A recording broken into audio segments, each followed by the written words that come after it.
El director de la funeraria me apartó del grupo y me dijo: «Este año ya enterramos a 6 personas de tu edificio». Nadie más parecía darse cuenta del patrón. Yo estaba ahí, vestido de negro en el funeral de la señora Kowalski, intentando no pensar en que apenas llevaba 3 meses viviendo arriba de mí. Arthur Valdez, el director, me hizo una seña para que lo siguiera, y su cara se veía rara, diferente a la típica expresión seria y amable que le había visto un par de veces este año. «¿Podemos hablar en privado?», susurró, echando un ojo alrededor para asegurarse de que nadie nos escuchara. Caminamos hasta su oficina, detrás de la capilla, y cerró la puerta con cuidado. «Mira, no sé si esto signifique algo, pero tú eres de Riverside Gardens, ¿no? ¿Del edificio C?». Le contesté que sí, sin entender a dónde iba con todo esto, y él abrió un libro enorme de registros que tenía en su escritorio, pasando el dedo por varias páginas llenas de nombres. Desde enero ya van 6 personas del mismo edificio, y con la señora Kowalski serían 7. Sentí un vacío en el estómago. 7 personas muertas en el mismo edificio en menos de un año. Solo éramos 32 departamentos, así que casi una cuarta parte de la gente ya se había ido.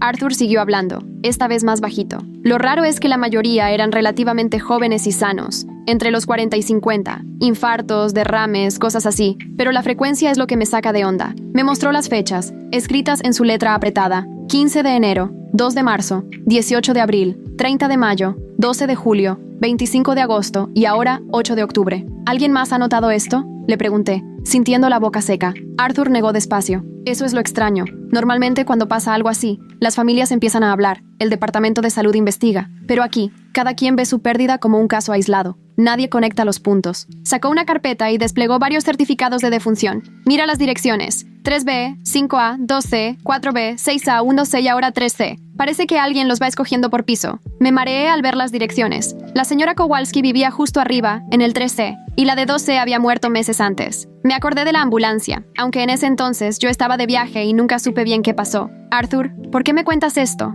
Se acomodó en su silla y suspiró fuerte. «Porque tú vives en el 3A, y si esto sigue…». No le hizo falta terminar la frase. Estaba rodeado de departamentos donde la gente había muerto. Esa noche no pude dormir, dándole vueltas a la lista de fechas que Arthur me mostró. Muertes cada 6 u 8 semanas desde enero. Me puse a hacer memoria de la gente que había visto últimamente en los pasillos. La señora Kowalski se mudó en julio. El señor Singh del 5A siempre se veía bien cuando revisaba su buzón. Janet del 2C sacaba a pasear a su perro todas las mañanas, hasta que dejó de salir. Yo, que trabajo como analista de datos en una aseguradora, no podía evitar pensar en lo anormal de todo esto. 7 muertes en un edificio de 32 departamentos en 10 meses es un 22% de mortalidad, algo que no pasa ni en los asilos. Saqué mi laptop y revisé tablas de mortalidad. Hice los cálculos de varias formas, y la probabilidad de que eso pasara por casualidad era casi nula. Definitivamente, algo raro estaba pasando. Al día siguiente, fui a ver a Diane del 4A, la que más tiempo lleva en el edificio, y que prácticamente es la que sabe todo lo que pasa. Toqué su puerta como a las 9, esperando no sonar demasiado paranoico, preguntando por los vecinos muertos. Diane me invitó a pasar y me ofreció café, que acepté porque traía el insomnio encima. «Diane, sé que suena raro, pero ¿te has dado cuenta de cuánta gente ha muerto este año aquí?». Ella dejó su taza sobre la mesa, más fuerte de lo normal, y se me quedó viendo. «¿Tú también lo notaste?», me dijo sorprendida. Llevo meses preguntándome si alguien más haría cuentas. No me deja en paz la idea. Fue a la cocina, sacó una libreta y me enseñó una lista de fechas casi igualita a la de Arthur. Cuando murió el señor Singh, empecé a anotar, porque ya era demasiada casualidad. Lo peor es que todos parecían estar bien hasta de repente dejar de estarlo. La señora Kowalski apenas la semana pasada estaba subiendo sus compras. Janet planeaba irse de vacaciones. Nadie se veía enfermo. Estuvimos una hora comparando lo que cada quien sabía de los que se habían ido. Casi todos vivían solos. Nadie les checaba la salud a diario. Y la mayoría era gente reservada, poco social. «Hay algo más», me dijo Diane en voz baja, aunque estábamos solos. «He notado que el mismo encargado de mantenimiento ha venido más seguido este año, y casi siempre anda en los departamentos justo antes o después de que pasa algo». Me dio un escalofrío. ¿Y qué hacía? Diane se encogió de hombros. «Según esto, arreglos en el sistema de aire, que porque iban a mejorar la ventilación. Pero llevo 8 años aquí y jamás había visto tanto movimiento de mantenimiento». Me apuntó un nombre y un número en un papelito. Garrett Walsh, de la empresa administradora. Siempre muy amable, pero algo tiene que no me late. Esa tarde llamé a la oficina de administración para preguntar por el supuesto mantenimiento. La señora que me respondió se quedó sacada de onda. ¿Mejoras en la ventilación? No tenemos registrado ningún trabajo importante de aire este año en el edificio C. Me dejó en espera y regresó al rato. Revisé los registros y no hay ningún Garrett Walsh en el personal de mantenimiento. Nosotros contratamos a Murphy y Asociados para todo lo del aire, y ellos no van a tu edificio desde 2019. Sentí cómo me temblaban las manos al colgar. Alguien se hacía pasar por de mantenimiento y entraba a los departamentos justo antes de que la gente muriera. Le marqué de inmediato a Diane para contarle. Su voz sonaba tensa. Sabía que ibas a hablarme. Bajé al área de correo después de que te fuiste y revisé algo. Todas las personas que murieron tenían registrada la misma dirección de reenvío en el servicio postal, pero esa dirección no existe. Pero eso ni siquiera fue lo peor. Diane también había descubierto que a cada víctima le llegó un aviso de inspección obligatoria del departamento exactamente 2 semanas antes de morir. Los avisos parecían totalmente oficiales, con el membrete de la administración y todo. Pero cuando ella marcó a la oficina para preguntar sobre su propia inspección, le dijeron que no tenían ningún registro de haber enviado ese aviso. Esa misma tarde, fui a la biblioteca y usé sus computadoras para averiguar quién era Garrett Walsh. Encontré un perfil de LinkedIn con ese nombre, de alguien que trabajaba en sistemas de aire acondicionado comerciales, pero la foto no coincidía en nada con la descripción que me dio Diane. El verdadero Garrett Walsh era un hombre afroamericano de unos 60 años, mientras que el hombre con el que Diane salía era blanco y se veía de unos 40. 3 días después todo cambió cuando me di cuenta que la puerta de mi departamento había sido forzada. Había unos rasguños pequeños alrededor de la chapa que no estaban ahí el día anterior. Alguien había tratado de abrir mi cerradura. De inmediato le llamé a Diane y me contó que esa mañana ella también había encontrado los mismos rasguños en su puerta. Sin pensarlo, ambas empacamos unas maletas y decidimos quedarnos en otro lugar hasta saber qué hacer. Quedamos de vernos en la delegación al día siguiente. Esa noche me quedé en casa de mi hermana, al otro lado de la ciudad, porque ya no me sentía nada segura en mi departamento. Cualquier ruidito en el pasillo me ponía nerviosa. No podía dejar de pensar que mi departamento, el 3A, estaba justo entre dos donde habían muerto personas. Si alguien estaba atacando a los residentes a propósito, yo era el blanco perfecto. La detective Lisa Moreno escuchó toda nuestra historia sin interrumpir, tomando notas todo el tiempo. Cuando terminamos, se quedó callada varios minutos. Esto sí está lo suficientemente raro como para empezar una investigación, dijo por fin. Pero necesito que sean muy precavidas. Si alguien está provocando estas muertes, conoce el edificio mejor que nadie. Se va a dar cuenta si los residentes empiezan a hacer preguntas o a cambiar su rutina. Ella organizó para que hubiera más patrullas en la zona y nos pasó su número directo. No enfrenten a nadie que vean haciendo trabajos de mantenimiento. No dejen entrar a nadie que diga ser de la administración sin verificar quién es primero. Y si notan cualquier cosa fuera de lo común, llámenme en ese momento. La detective Moreno también prometió coordinarse con la oficina del forense para pedir autopsias mucho más detalladas de las muertes recientes, si las familias lo permitían. Al día siguiente decidí hacer mi propia investigación. Me fui al edificio de al lado y toqué en varios departamentos preguntando si alguien había notado movimientos raros de mantenimiento en nuestro edificio. Un señor mayor llamado Víctor, que vivía en el 5º piso, me dijo que llevaba meses observando el edificio desde su ventana porque estaba jubilado y se aburría. «Ah, sí, el del mantenimiento»,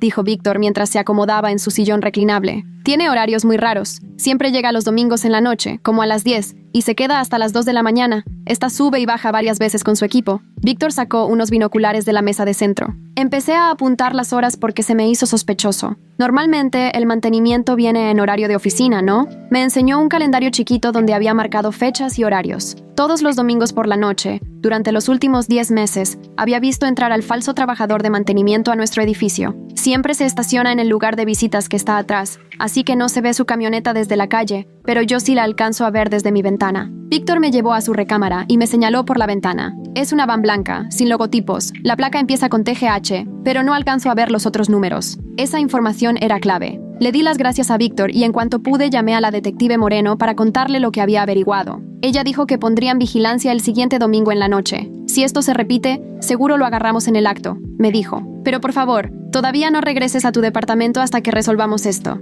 El viernes en la tarde, la detective Moreno me habló con una noticia que me heló la sangre. El forense había encontrado rastros de un químico muy raro en los análisis de sangre de la señora Kowalski. Era una sustancia llamada succinilcolina, que puede causar un paro cardíaco pero se descompone rapidísimo, así que es casi imposible de detectar, a menos que sepas exactamente qué estás buscando. Vamos a exhumar los otros cuerpos para hacer más pruebas, me avisó. Y ya tenemos un equipo vigilando tu edificio. La succinilcolina se usa en hospitales durante cirugías para paralizar los músculos un rato, pero en dosis altas detiene el corazón. Alguien con conocimientos médicos la estaba usando para matar gente y hacer que pareciera un infarto natural. El químico desaparece tan rápido que nunca lo detectan en una autopsia normal, a menos que la busquen en las primeras horas después de la muerte. El sábado en la noche no pude dormir nada, pensando que al día siguiente tal vez atraparían a quien había estado matando a mis vecinos. La detective Moreno me marcó como a las 8 de la noche para confirmar que ya estaba todo el equipo de vigilancia en su lugar y me recordó que no me acercara a la zona. Tenemos coches sin logos en todas las esquinas del edificio y oficiales en departamentos vacíos de varios pisos. Si aparece, lo agarramos. El domingo en la noche se me hizo eterno. Me senté en la mesa de la cocina de mi hermana pegada al celular, esperando noticias. Por fin, a las 11:30, sonó mi teléfono. La voz de la detective Moreno se notaba tensa. Ya lo tenemos. Hombre blanco, como de 45 años, manejando una van blanca con placas robadas. Traía suficiente succinilcolina para matar a muchísima gente, pero lo que más sorprendió a todos fue quién era en realidad. No se llamaba Garrett Walsh. Su verdadero nombre era Patrick Henley. Era un ex paramédico que ya había sido despedido de 3 compañías de ambulancias distintas por robar medicinas. Había estado trabajando para una red de fraude de seguros que se enfocaba en residentes aislados, con pólizas de vida pequeñas. La investigación mostró que Patrick usaba los obituarios para localizar a personas que vivían solas y luego investigaba su situación hasta encontrar a los más vulnerables. Se hacía pasar por personal de mantenimiento para entrar a los departamentos, donde instalaba cámaras ocultas para monitorear los hábitos de los residentes y esperar el mejor momento para atacar. Las direcciones falsas que usaban para el reenvío de correspondencia aseguraban que los pagos del seguro llegaran directo a sus cómplices y no a los legítimos beneficiarios. Esta red llevaba más de 3 años operando en varios edificios de la ciudad, con al menos 47 víctimas confirmadas. Nuestro edificio lo eligieron justo porque vivía mucha gente mayor y sola, personas que no tenían familia cerca vigilándolas. Patrick recorría los departamentos sin prisa y con toda calma, usando llaves maestras robadas. Primero entraba para checar el terreno y después regresaba los domingos por la noche, cuando todo estaba más tranquilo, para inyectarles la succinilcolina mientras dormían, lo que les provocaba un paro cardíaco en cuestión de minutos. Durante el interrogatorio, Patrick confesó que ya tenía planeado matarme a mí y a Diane en las siguientes 2 semanas, porque había notado que estábamos haciendo demasiadas preguntas sobre las muertes. Nos vigilaba con cámaras ocultas y sabía perfectamente que ya sospechábamos de él. Los rayones en nuestras chapas eran porque él mismo estaba poniendo su equipo de vigilancia para tenernos bien controladas. 2 semanas después, el detective Moreno me llamó para avisarme que ya habían arrestado a otros 6 de la banda, incluyendo a 2 agentes de seguros corruptos que se encargaban de procesar las reclamaciones falsas. Esta operación se había estado embolsando millones de dólares matando gente vulnerable y cobrando los seguros de vida a través de cambios fraudulentos de beneficiarios. En la investigación salió que Patrick usaba una identidad distinta en cada edificio, siempre haciéndose pasar por algún tipo de trabajador de mantenimiento o contratista diferente. Tenía todo tan bien planeado que podía pasar meses estudiando los hábitos de los vecinos antes de actuar. Por eso las muertes parecían accidentes sin relación entre sí. 3 meses después, pusieron medidas de seguridad mucho más estrictas en nuestro edificio. Revisiones de antecedentes para todo el personal, cámaras funcionando todo el día en las áreas comunes, y la regla de que cualquier cita de mantenimiento se tenía que confirmar directamente con la administración. Arthur Valdez recibió un reconocimiento de la policía por su buena observación y por atreverse a decir lo que vio cuando empezó a notar que había demasiadas muertes raras. La red de fraude operaba en 7 ciudades diferentes, con Patrick como el principal encargado de ejecutar los crímenes, mientras los demás se ocupaban del papeleo y el manejo del dinero. En total, robaron más de $2.8 millones con seguros fraudulentos y se les consideró responsables de al menos 63 muertes en 4 años. Patrick Henley fue sentenciado a cadena perpetua sin posibilidad de salir, tras declararse culpable de 47 asesinatos en primer grado. Los otros integrantes recibieron sentencias que iban de 25 años hasta cadena perpetua, según su nivel de involucramiento. El caso fue tan fuerte que obligó a las aseguradoras a cambiar sus procesos para modificar beneficiarios y pagar reclamaciones, implementando periodos de espera obligatorios para nuevas pólizas y controles mucho más estrictos antes de liberar el dinero. Varios edificios en la ciudad también mejoraron sus sistemas de seguridad al enterarse de lo fácil que fue para Patrick hacerse pasar por trabajador y entrar sin problema. 6 meses después, me cambié de edificio buscando un lugar más seguro, pero seguí en contacto con Diane, que tras todo esto se volvió una de mis mejores amigas. Las 2 testificamos en el juicio de Patrick y luego participamos en varias juntas vecinales para alertar a la gente sobre cómo detectar señales de fraude dirigido a personas vulnerables. Arthur Valdez y yo aún nos mandamos correos de vez en cuando, y me cuenta que desde nuestro caso pone mucha más atención a patrones raros en su trabajo. De hecho, ya reportó 2 grupos de muertes sospechosas, pero por suerte no resultó nada criminal. Lo más importante que aprendí es que hay que confiar en la intuición cuando algo no cuadra, aunque nadie más vea el patrón. Si Arthur no hubiera llevado sus notas, y Diane y yo no hubiéramos comparado lo que observamos, Patrick seguiría matando. A veces, atreverse a hablar de lo que nadie quiere ver puede, literalmente, salvar vidas.